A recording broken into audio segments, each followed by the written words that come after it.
guys, I just finished watching Vamp. My sister says that it doesn't count as a black movie, but I'm including it because Grace Jones is iconic. This is another one I haven't seen since I was a kid, so it's definitely a different experience seeing it as an adult. But like I said, Grace Jones is iconic, not only in film, but in the fashion and modeling industry and in music. Yes, I said music. Now, even people who aren't super familiar with Grace Jones' Slave to the Rhythm era must have heard LL Cool J's Doing It and Doing It Well. I don't know whether it's called Doing It Well or just either way. That sample is from Grace Jones' My Jamaican Guy. If you don't know, now you know. Visually, she is stunning, and she is copied to this day by Gaga, by Rihanna, and don't get me wrong, I like Gaga, I like Riri, but they've both shamelessly tried to recreate some of the looks that Grace Jones was giving us, just like I am today. Even though this wig didn't come when I ordered it, it's not as dark pink as I thought it was going to be, so I will have to reorder a darker pink one. I like this one though. I don't know. What do you guys think? It definitely has the 80s cut right. You're going to see this one again. I like it. Might order it in another color. Anyways, let's get started. This movie is essentially about two guys trying to get into a frat, and so they are tasked with going into the inner city to go look for a stripper for the frat house. They go to ask for help from this rich student named Duncan, who's played by Ken Watanabe, and a part of me kind of feels like they kind of played Ken out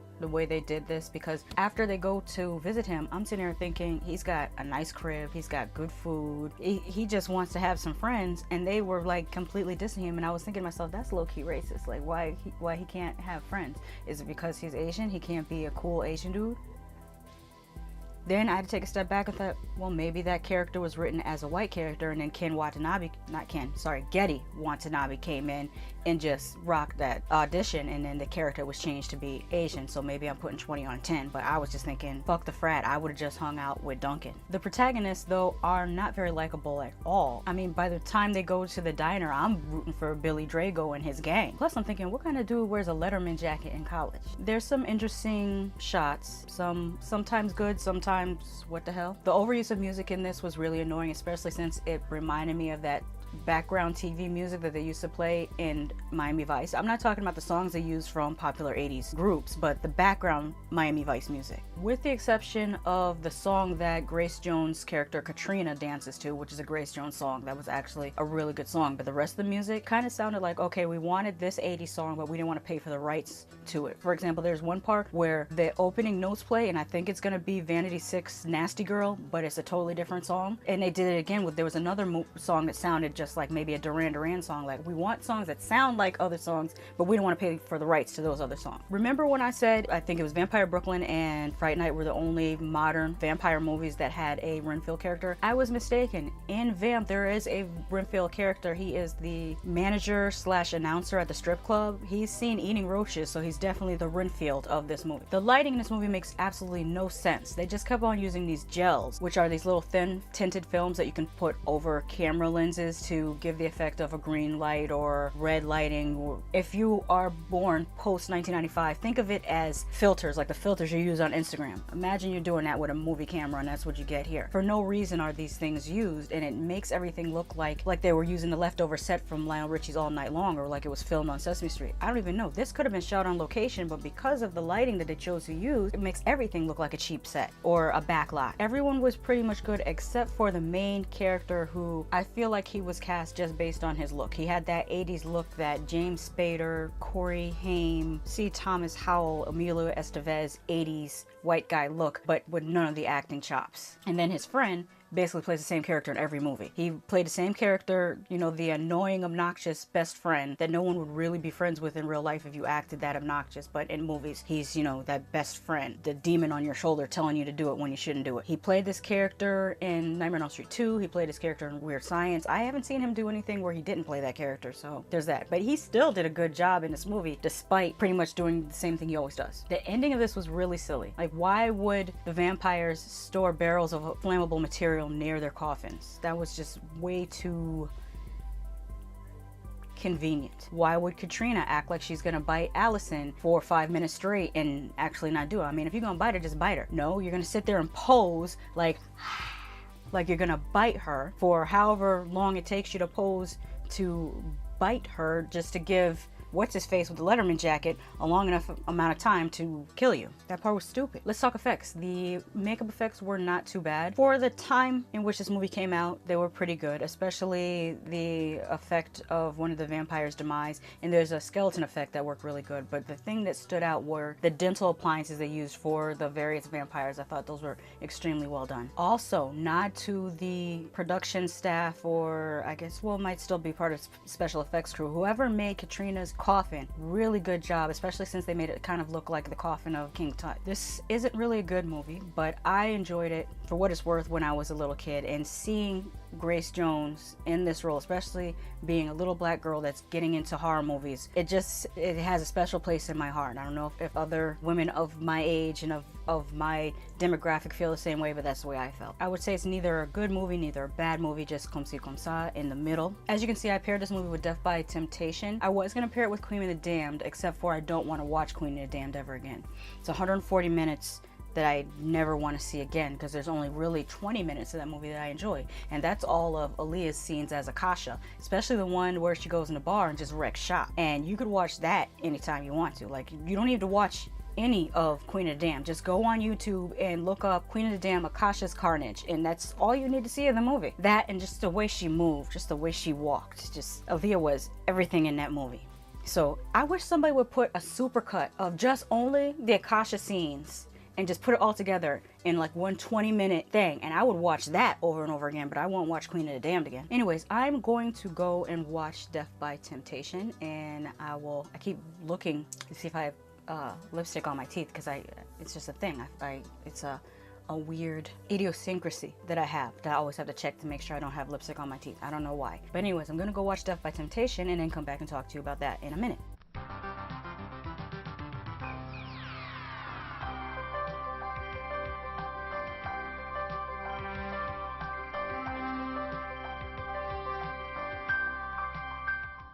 We're going to talk about Death by Temptation, which was released in 1990 and stars Kadeem Hardison, Samuel L. Jackson, James Bond III. Who else was in it? I feel like somebody else was in it. The dude that played Radio Raheem. His name is Bill Nunn, by the way. I actually had to Google that because I only know him as Radio Raheem. I'm sure you do too. The movie starts out with a bartender who's on the phone, and he just says, just get an abortion. What's the big deal? When a movie starts out with that, you just know where we're heading and what we're in for. The fact that it's a Lloyd Kaufman of Troma Films production also lets you know what we're in for. And if you're unfamiliar with Troma Films, they're responsible for The Toxic Avenger, Poultrygeist, Night of the Chicken Dead, Tromeo and Juliet, Class of Nukem High, etc. Oh, one of my favorites that I should do this month too, because it does have a black actress in it. Surf Nazis Must Die. I know it sounds really stupid, but you just have to see it. By the way, Troma was not always horror comedy based. They actually did a very serious horror movie called The Children. I don't know whether it came out in 1980 or 81. It was around that era. It's actually a very solid horror movie. I should get a chance to review it sooner or later, but they actually did do serious horror movies before they hit it off with The Toxic Avenger and then kind of replicated that formula for comedy horror. 9 minutes into this movie, we get our first kill and some male frontal nudity. Not bad. But the kill happens off camera and you just see a door and blood seeping out from underneath the door, which I respect because, like I say, you know, I was gonna say kids gotta have horror to watch too, but I don't know how many people want their kids seeing male frontal nudity that early. Like, for me, I don't care because I feel like nudity is natural, but some people are like, I don't want my kids to see nudity, but they can see people get stabbed in the necks all night. The soundtrack is doing entirely too damn much, but I love it. I'm here for it. It's 1990s. It's got some New Jack Swing on it, that old school type of rapping, where randomly someone just says bass in the song over and over again, just bass.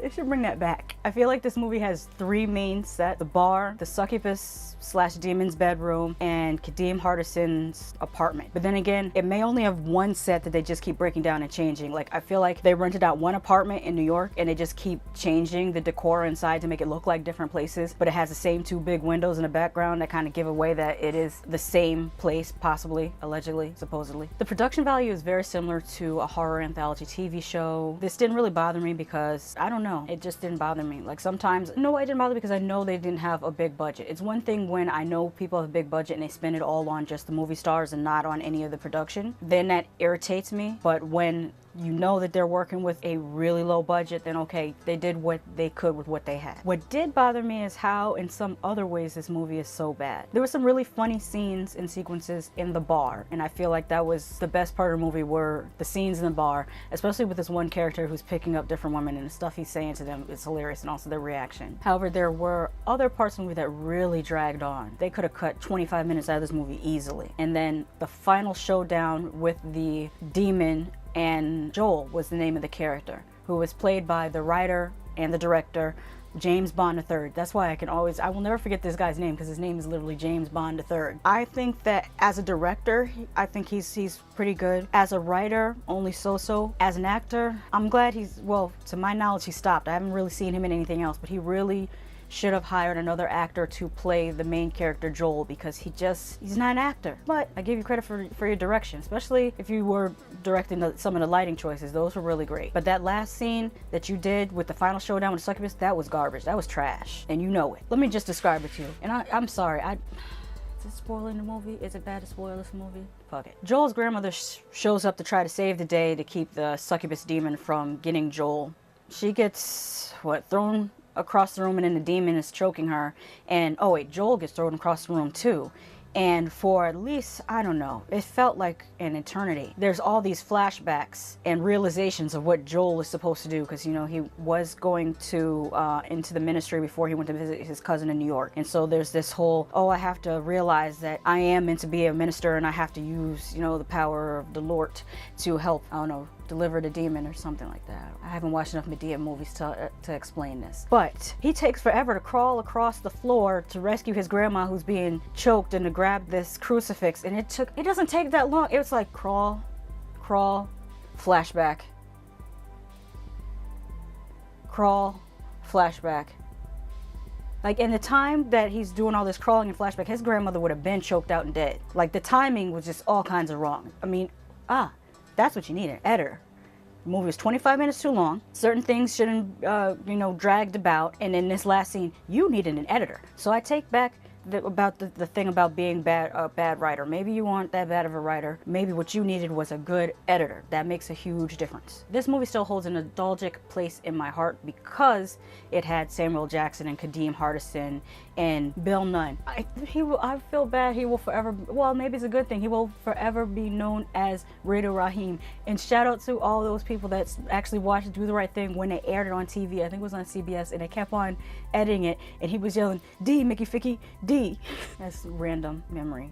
I thought it was funny. Maybe you think it's funny. Oh well. One last thing about James Bond III's acting. How are you delivering the lines this bad when you wrote them? The effects were hit and miss for the most part. Some were really well done, and then others were just comme ci comme ça. And I don't know what that was. Maybe they switched out the effects team, or maybe they ran out of money. Sometimes it happens when they spend too much money on some earlier effects, so they don't have enough money for the later effects in the movie. Sometimes the quality takes a hit. But good news is, this movie is free to watch on Amazon Prime, so I can't recommend watching it unless you really are into 90s nostalgia. Well, I should say 80s/90s. It says that this movie came out in 1990, but it feels like it came out in the 80s. And then at one point in the movie, Kadeem Hardison says something about, where's my car? It's a 1988 Peugeot. And then it made me think, he wouldn't say that unless he's saying it's a brand new car. So I'm thinking this movie really was made 87, 88-ish, but it wasn't released until 1990, which happens sometimes, because when you watch the movie,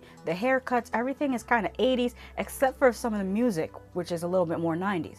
That says to me this movie was made in the 80s, but when they released it, it was 1990, and they put the soundtrack behind it, you know, after the fact, which is what usually happens. So if you're into 80s/90s nostalgia, I would definitely go and watch this movie, because it was fun. Some movies, even though they're bad, they're still fun to watch, so I will give it that. But like I always say, just because I love something doesn't mean you won't hate it, and just because you hate, I'm sorry, I can't even say my own shit. Just because I love something doesn't mean you won't hate it, and just because I hate something doesn't mean you won't love it. So if you've seen this movie, let me know in the comments what you thought. Bye.